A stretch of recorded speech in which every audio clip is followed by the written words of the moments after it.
आपसे पहले मैंने बताया है उत्पत्ति के बारे में, क्योंकि महाशिवरात्रि के दिन जब शिव जी की बात करनी है तो उसका प्रारंभ उत्पत्ति से ही होता है, इसलिए वो आदि है।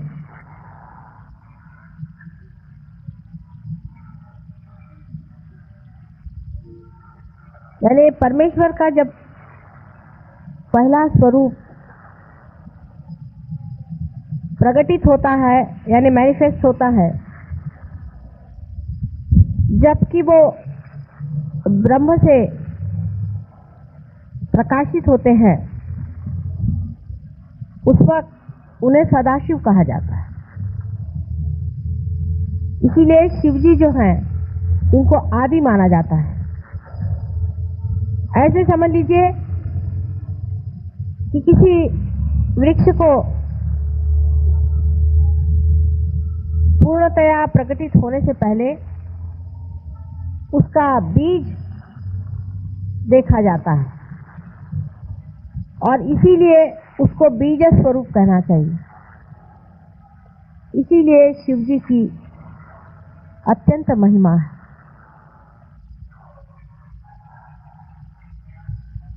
उसके बाद उनके प्रकटीकरण के बाद उन्हीं के अंदर से शक्ति अपना स्वरूप धारण करके आदि शक्ति के नाम से जाने जाती है। वही आदि शक्ति परमात्मा के तीनों रूपों को अलग अलग प्रकाशित करती है, जिसको आप जानते हैं, जिनका नाम ब्रह्मा, विष्णु और महेश माने शिव शंकर है। यानी एक ही हीरे के तीन पहलू आदि शक्ति।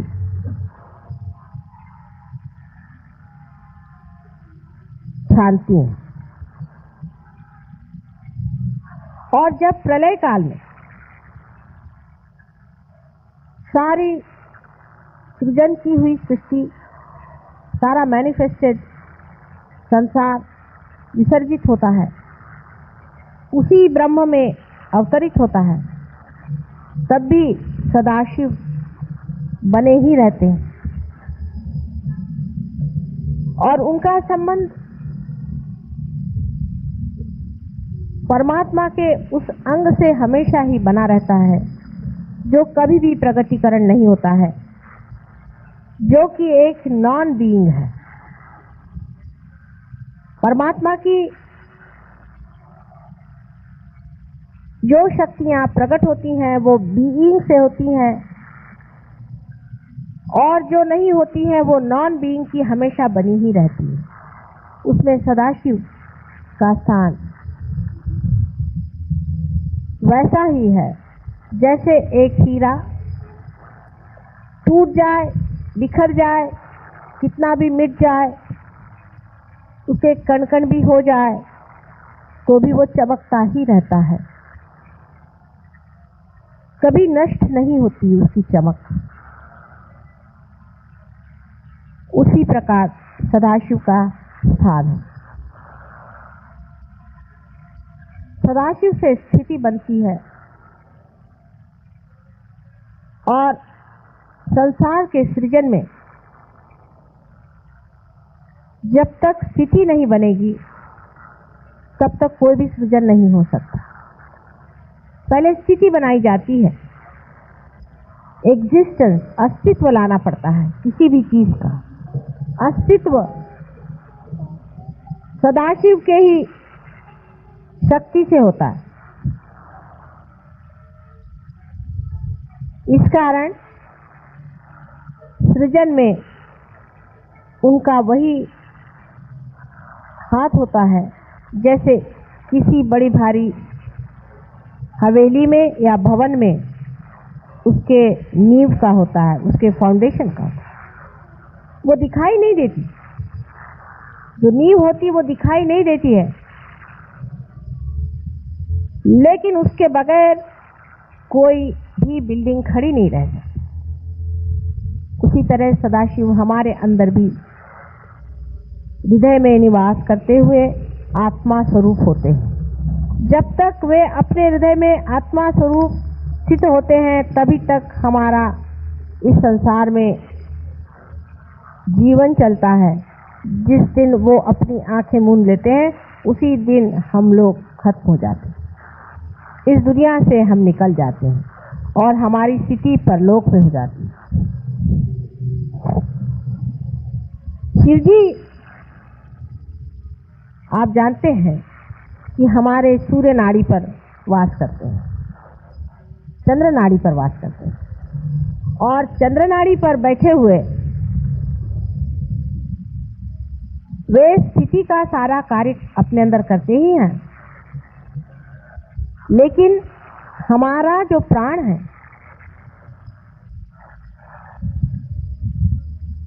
उसकी भी स्थिति वो बनाए रखते हैं। शिव जी के बगैर हमारे प्राण नहीं चल सकते। अब ये काफी लंबी चौड़ी बातें हैं, वो मेरी किताब में मैंने काफी खोल करके कही हुई। शिव जी का स्वरूप,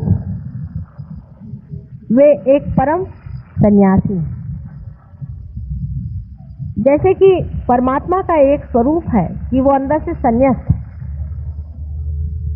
वो किसी वजह से ये रचना नहीं करते, उनको कोई कारण नहीं है, वे अपने करते हैं, उनकी विम है, उनका मजा है, वो अगर चाहें तो रचना करते हैं, नहीं तो उसे तोड़ देते हैं।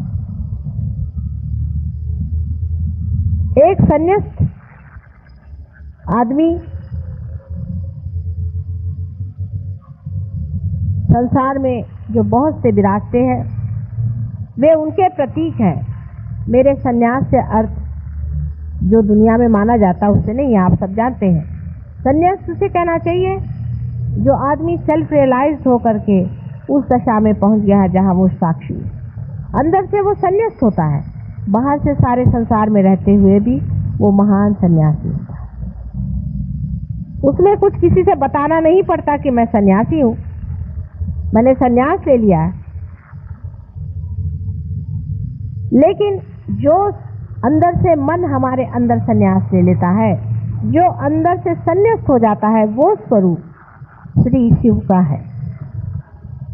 और जो संसार में हम विराजते हैं और संसार के जो कार्य करते हैं और संसार में जितने भी हम भोगते हैं, वो भोक्ता स्वरूप परमात्मा का जो है वो उनका श्री विष्णु का स्वरूप।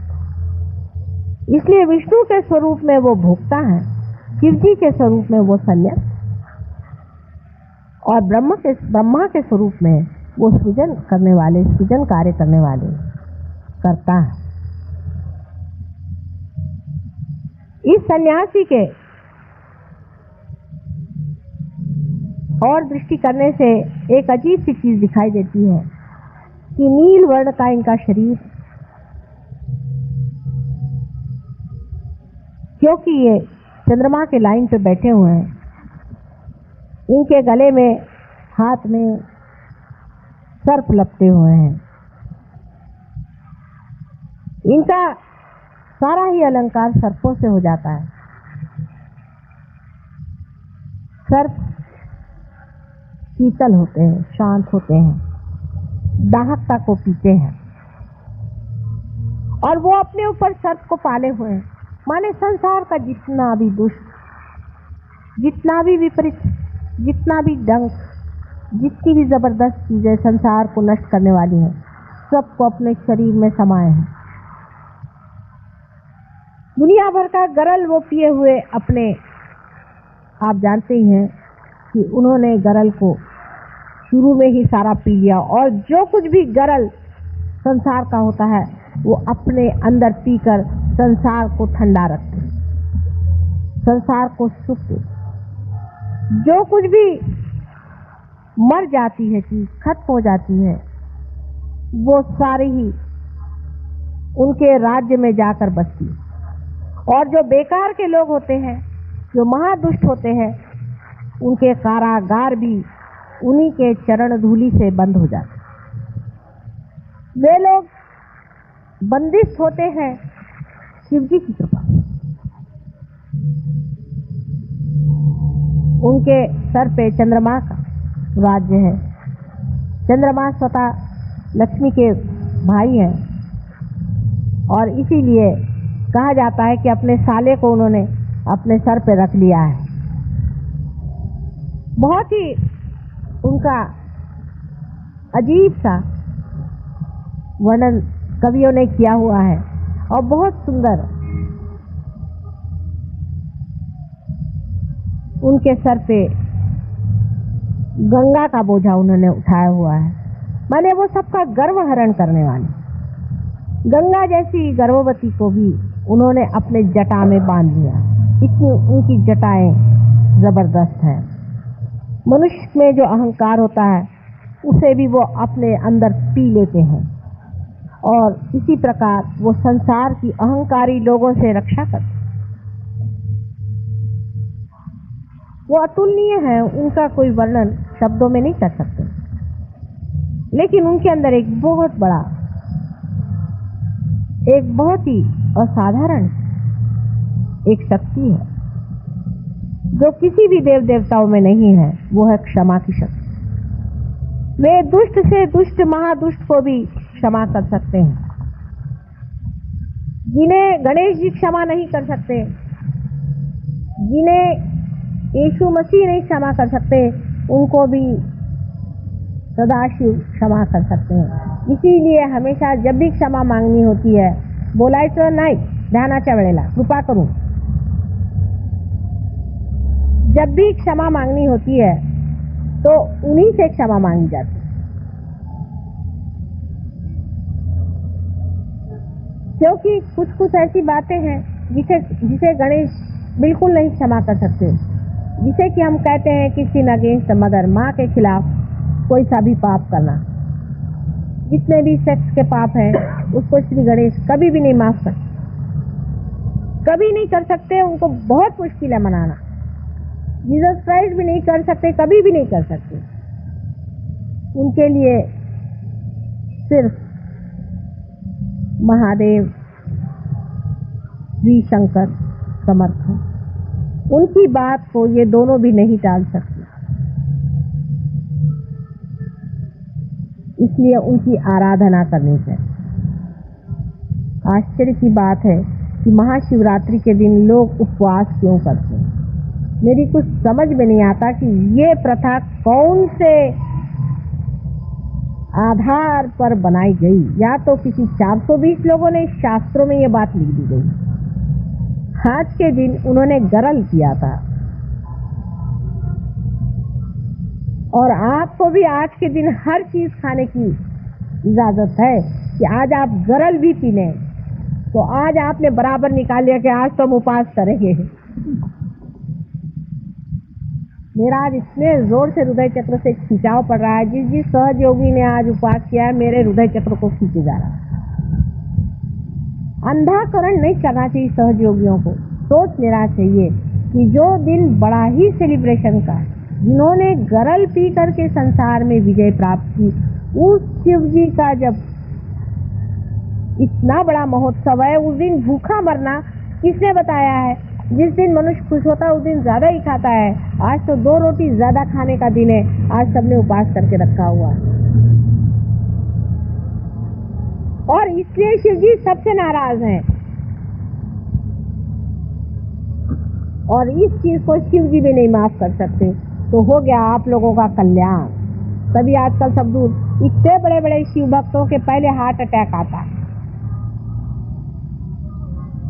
आज खुशियां मनाने का दिन कि उन्होंने सारे संसार का जो कुछ भी गरल था उसे पी लिया, जो कुछ भी अहित था, जो कुछ भी पाप था, जो भी दुष्टता संसार में फैली हुई थी, सबको उन्होंने शोषण कर लिया।